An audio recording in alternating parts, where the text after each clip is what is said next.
Moving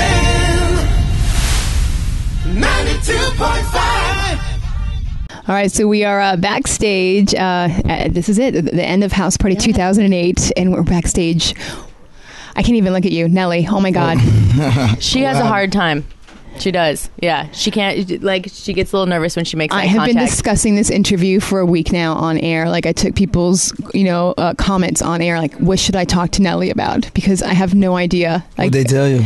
They were like, oh, you got to talk about his foundation. You got to talk about Ashanti. When are you going to put a ring on Ashanti's fingers? Wow. Wow. We got straight to the point, didn't we? Yeah. I was just like, you know what? We both got our careers and everything, you know what I'm saying? And it's funny how people want your life to move in the direction that they feel, but want to live their own lives. You know what I'm saying? And it's kind of funny, but we just like having fun. What you know what do you love about her, about Ashanti? I mean, what makes her so great? What wouldn't make her great? You know what I'm saying? She's a beautiful girl. She's talented. You know what I'm saying? She's inspiring. She's been through a lot. You know what I'm saying? And she's a strong person. And she's cool to hang out with. She's funny. She's goofy too. Now, speaking of inspiration, one of the songs that you did tonight from your new album was amazing. When you were talking about Believe in Yourself, that was beautiful. What is that called?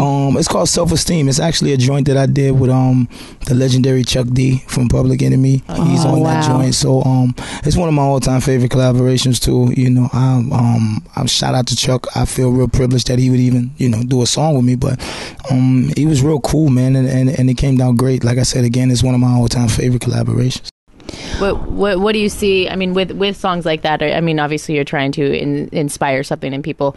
I mean, how do you look at yourself as a role model, and what do you think? You know what? It may sound funny, but I'm one of them people who say that athletes and entertainers shouldn't be role models. Role models should be someone in your community, someone who's closest to you, someone who you can pick up a phone and call and ask about a certain situation. You know, when you look at athletes and superstars and entertainers, you don't really see the role of our lives. You only see the success that we had and how we are trying to deal with it in front of a camera.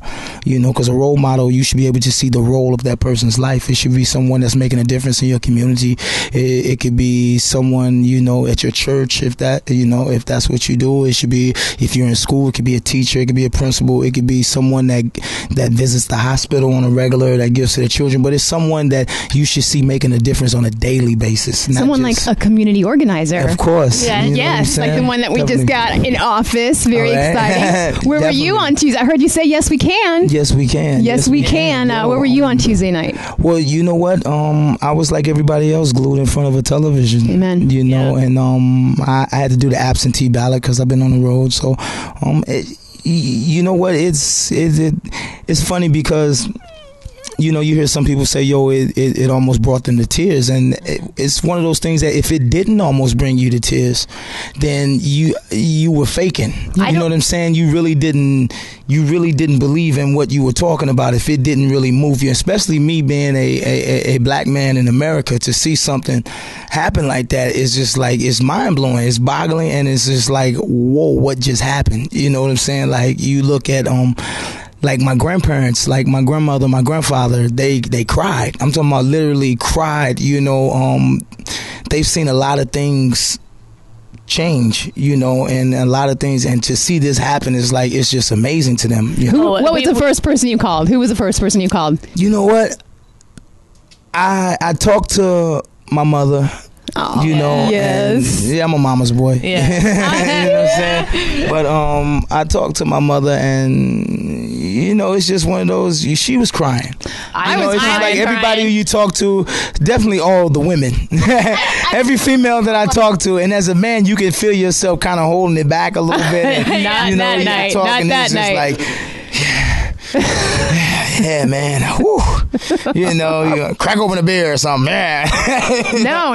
But it's just, it was moving, man, to actually be a part of history. Yeah. Really what we did and what we all have done in this country the past 6-7 months is some kids' final in the next 4 years.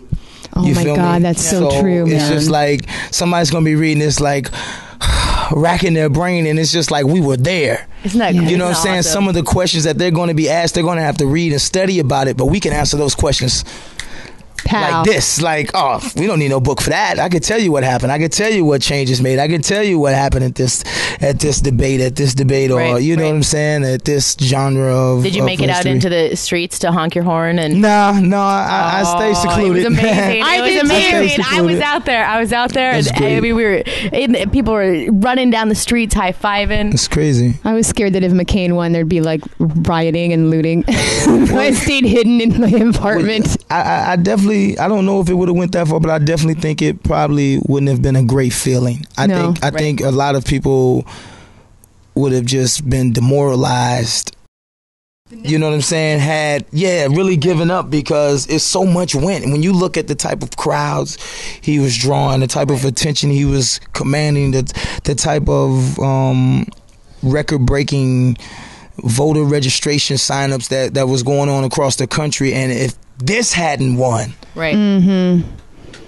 then And it's all stolen. It's all stolen at It's this all of point, it. because it's like, come on. I mean, I saw the pictures in St. Louis when he drew 100,000 people. St. Louis is a Republican. Right. Right. Missouri is a Republican state. You feel what I'm saying? And to go undecided like that was just like, whoa. Well, when You he know won what I'm Iowa, saying? when he So- won Iowa, I was like, It was yeah. just crazy.